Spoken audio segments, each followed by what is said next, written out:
नमस्कार दोस्तों, मैं सोनिया आप सभी का फिर से एक नए ब्लॉग में स्वागत करती हूँ। आई होप आप सभी ठीक होंगे। तो आज संडे का दिन है और सुबह के बजे हुए हैं 9। खाना बन चुका है, खाना खा भी लिया है और थोड़ा बहुत ही काम हुआ है क्योंकि संडे के दिन ना थोड़ा लेजी लेजी सा रहता है। बाकी अंश और उसके पापा चले गए हैं, हमारा जो दूसरा घर है वहाँ पर दूध देने के लिए गए हैं, तो वो तो आएंगे 2-2.5 घंटे में आराम से। तब तक मैं अपना सारे घर का काम कर लेती हूँ। अभी देखिए किचन भी मेरी ना ऐसे ही फैली हुई है सारी, जैसे खाना वाना बनाया है खाया है तो सब वैसे ही फैला हुआ है। तो चलिए लगते हैं काम पे। तो मैंने सबसे पहले अपनी किचन का काम स्टार्ट किया था। मैं किचन की जो साफ़ सफाई थी उसमें लग गई थी क्योंकि खाना बनाने के बाद किचन बहुत फैल जाती है। और फिर बर्तन वर्तनों को थोड़ा समेट कर बाहर सिंक पर रख आई थी। और उसके बाद मैं लग गई थी अपने पर्दों को निकालने में क्योंकि किचन का जो पर्दा था वो तो मैंने पिछले लास्ट संडे साफ़ कर दिया था।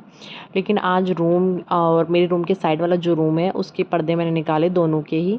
और मुझे था कि आज संडे है और टाइम है तो थोड़ा आज मैंने धो देती हूँ क्योंकि शायद फिर मुझे टाइम ना मिले। मुझे मोस्टली संडे को ही थोड़ा टाइम मिलता है क्योंकि अंश जो है अपने पापा के साथ घूमने फिरने चला जाता है। तो मैं संडे को ही इस तरीके के काम ज़्यादा करती हूँ। तो ये है दूसरा रूम जो मेरे रूम के साइड वाला रूम है। ये स्टोर रूम का मेन गेट है और स्टोर रूम में एक गेट मेरे रूम में से भी जाता है और एक ही मेन गेट है। तो इसके सामने भी ये पर्दे लगे हुए हैं तो इसको भी मैंने निकाल लिया है। अभी तो मेरे बहुत सारे पर्दे रह रहे हैं, ये करने के बाद मेरे ड्राइंग रूम के भी हैं और बाहर भी लगे हुए हैं, हॉल में भी। तो मैं साथ के साथ पर्दे भी निकाल के साथ के साथ ही जो रॉड है उसको भी साफ़ कर रही थी। और दरवाजे वगैरह भी, वैसे तो धूल दोबारा चढ़ ही जाएगी लेकिन वो तो डेली बेसिस पे क्लीन हो ही जाते हैं तो इतना इशू नहीं है। लेकिन देखिए पर्दे तो रोज़ रोज़ साफ़ नहीं होते हैं। तो मैं अपने पर्दों को लेके आ गई थी मशीन में, डाल दिए थे मैंने, एक बार के डाल दिए थे और दूसरी बार के मैं बस डाल ही रही हूँ। पानी भी डाल दिया है, इतनी मेरी मशीन लगेगी तब तक मैं अपने जो थोड़े कपड़े वपड़े हैं और सॉरी बर्तन हैं जो वो कर लूँगी क्योंकि मेरे थोड़े से बर्तन रह गए थे। और जब मैंने पर्दे डाले तो मुझे मशीन में ना छिपकली दिखी और मैं छिपकली देख के बहुत ज़्यादा डर जाती हूँ। तो मैंने छिपकली को बचाने के लिए पहले तो पर्दे निकाल दिए थे, फिर जो भी मशीन में पानी था उसको भी निकाल दिया था ताकि वो डूब के मर ना जाए। और उसके बाद मैंने उसे निकालने के लिए बहुत ट्राई किया लेकिन ना वो ना निकल ही नहीं रही थी। तो एट द एंड मुझे एक ही सॉल्यूशन दिखा कि मैं मशीन को ही उल्टा करके रख देती हूँ, लिटा के रख देती हूँ तो शायद तब वो बाहर निकल जाए। और मैं उसको लिटा के मैंने मशीन को ऐसे ही छोड़ दिया था और मैं अपने बर्तनों को धोने में लग गई थी। जब मैं बर्तन साफ़ करके देखने गई थी तो तब तक छिपकली जो है निकल चुकी थी। तो पर मुझे मतलब बहुत ही ना अजीब सा लगता है छिपकली को देखकर और थोड़ी मतलब डर तो क्या घिन सी ज़्यादा आती है और डर भी लगता है। तो मैं तो एकदम देख कर ना उसको डर ही गई थी। तो बस मैं यहाँ कर रही हूँ अपने बर्तन साफ़ और उसके बाद मैं जाके अपनी मशीन को दोबारा सीधा कर दूँगी और उसमें जो भी कपड़े वपड़े हैं वो लगा दूँगी। और उसके बाद मैं करूँगी अपना झाड़ू पोछा। और आज मैं वो भी करूँगी जैसे मैंने उस दिन अपने लास्ट ब्लॉग में आपको दिखाया था कि मैंने किचन की जो वॉल है उनकी जो पुताई छूटी हुई थी उसको हटा दिया था। तो ऐसे ही सेम आज मैं जो अपने बाहर वाला किचन के बाहर वाला एरिया है उसका भी यही सेम करूँगी। तो बर्तन साफ़ करके मैं आ गई थी अपने रूम की साफ़ सफाई करने के।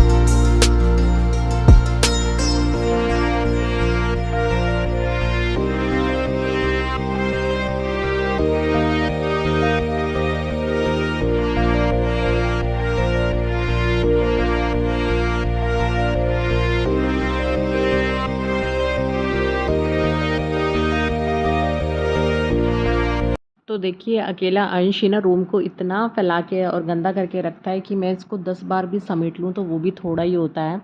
तो मैं मतलब ये लगा लीजिए दिन में झाड़ू पोछा होने के बाद भी मैं आई थिंक 8 से 10 बार तो रूम को करती हूँ मैनेज, क्योंकि वो कभी कुछ फैला के रखता है और मुझे ऐसे फैला हुआ घर ना बिल्कुल भी अच्छा नहीं लगता। तो इसलिए मैं बार बार करती रहती हूँ।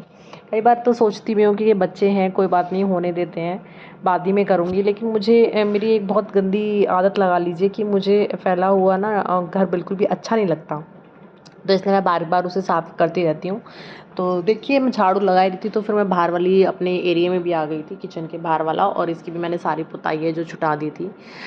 मुझे काफ़ी टाइम भी लग गया था इसको छुटाने में, और देखिए कितना सारा छूटा है यहाँ से, क्योंकि किचन में तो थोड़ा सा ही स्पेस था जो ख़राब था, लेकिन यहाँ पे बहुत ज़्यादा है एरिया जो ख़राब है, तो मैंने इसको सारे को अच्छी तरह से हटा दिया है बिल्कुल।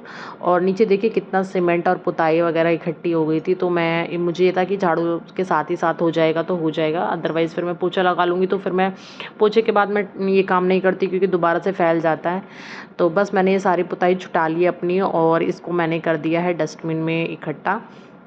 अब इसके ऊपर जो भी मैं काम करूँगी तो वो अच्छे से होगा। देखिए करने को तो वैसे मैं पूरा काम एक ही दिन में कर सकती हूँ इस तरीके का, पर मैं थक जाती हूँ और मेरे पास इतना टाइम भी नहीं होता कि मैं सारे घर का जो भी वॉल का मेकओवर है एक ही दिन में कर दूँ। तो इसलिए मैं बहुत नॉर्मल धीरे धीरे ही लेकर चल रही हूँ, कोई ख़ास ऐसा स्ट्रेस नहीं ले रही हूँ इस काम का कि मुझे एक ही दिन में करना है। और जो मैंने सोचा है उसके लिए थोड़ा सा सामान भी आना है, तो अभी सामान आने में थोड़ा सा टाइम है, मैंने ऑर्डर किया हुआ है, तो तब तक वो आएगा। जब तक ये है कि धीरे धीरे जो भी है थोड़ा बहुत करते रहेंगे। बाकी जब सामान आ जाएगा तब तो मुझे खैर करना ही करना है, तब तक मैं थोड़ा बहुत अपना करती रहूँगी। तो देखिए मेरी झाड़ू है जो लग चुकी है, और झाड़ू लगाने के बाद अब मैं लगाऊंगी पोछा अपना। और मेरी मशीन भी साथ के साथ लगी हुई है, चल ही रही है, तो जब तक मेरा पोछा लगेगा तब तक मशीन में जो पर्दे हैं वो भी धुल जाएंगे, क्योंकि 2 बार तो ऑलरेडी मशीन घूम चुकी है। तो मैं बस एक लास्ट बार और घुमा के आ गई थी कि तब तक मेरा पोछा लगे तो एक बार और हो जाए, पर्दे अच्छे से साफ़ हो जाएंगे। देखिए मोस्टली तो मैं ज़्यादातर कोई फंक्शन होता है तभी पर्दे साफ़ करती हूँ, जैसे दिवाली है, होली है। लेकिन इस बार क्या हुआ, पर्दे थोड़े मुझे ज़्यादा गंदे लग रहे थे, और नेक्स्ट मंथ है राखी, तो इसलिए मुझे ये था कि राखी आने से पहले मैं एक बार सारा घर की क्लीनिंग सी कर देती हूँ, क्योंकि अच्छा नहीं लगता गेस्ट वगैरह आते हैं, दीदियाँ आती हैं और घर एकदम गंदा सा लगे, तो इस तरह से मुझे थोड़ा अच्छा नहीं लगता। तो मैं कोई भी फेस्टिवल आने से पहले एक बार घर की अच्छे से डीप क्लीनिंग कर देती हूँ। तो किचन की मैं क्लीनिंग तब करूँगी जब मेरा वॉल का मेकओवर हो जाएगा। मैंने सोच रखा है कि जब मैं वॉल का मेकओवर करूँगी तो उसके बाद पूरी अपनी किचन को दोबारा ऑर्गेनाइज़ करूँगी और एक नया सा थोड़ा सा मॉडर्न टच वाला लुक दूँगी। तो बस मैं भी लगा रही हूँ अपना पोछा।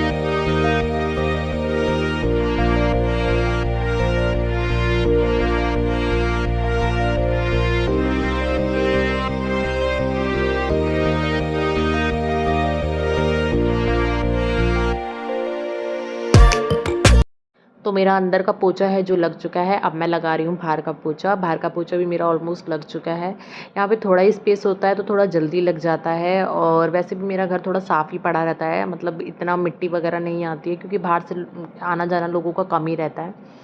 तो कपड़े धोने पोछा लगाने के बाद मैंने अपने कपड़े धोए, और सुखाने के बाद फिर उसके बाद मैंने अपना थोड़ा सा मुँह हाथ धोया और अपना मेकओवर किया। मैं सारा काम ख़त्म करने के बाद ही थोड़ा सा अपना मेकओवर करती हूँ, और वो ज़रूर करती हूँ थोड़ा सा मेकओवर मैं अपना, मतलब मेकओवर तो क्या, बस मुँह हाथ धो लेती हूँ अच्छे से, और जो भी अपना मॉइस्चराइज़र होता है उसे लगा लेती हूँ, और अपनी हल्की सी वही जो बिंदी लिपस्टिक होती है नॉर्मल, वो लगा के कंघी वंगी कर लेती हूँ। ज़्यादा मुझे मेकअप का शौक़ नहीं है, और मुझे सूट भी नहीं होता, क्योंकि मेरी थोड़ी सी एक्नी प्रोन स्किन है, तो मुझे एक्नी की प्रॉब्लम होती है, तो इसलिए मैं ज़्यादा तामझाम यूज़ भी नहीं करती हूँ, बहुत कम। और जो भी डॉक्टर्स के सजेशंस के क्रीम वगैरह होती हैं वही मैं यूज़ करती हूँ। तो चलिए इस ब्लॉग को मैं यहीं एंड करती हूँ। अगर आप लोगों को ब्लॉग पसंद आया तो प्लीज़ लाइक करें, शेयर करें, कमेंट करें, और चैनल को अभी तक आपने सब्सक्राइब नहीं किया है तो वो भी कर लीजिए। और जो मेकओवर है मेरे घर का पूरा मेकओवर, उसको देखने के लिए आपको मेरे डेली ब्लॉग्स देखने पड़ेंगे, वो आपको तभी फाइनल लुक दिखेगा, क्योंकि एक दिन के ब्लॉग में फाइनल लुक नहीं आ सकता। तो प्लीज़ मेरे साथ ऐसे ही बने रहिए सारे ब्लॉग्स देखने के लिए। तो चलिए मिलते हैं नेक्स्ट ब्लॉग में।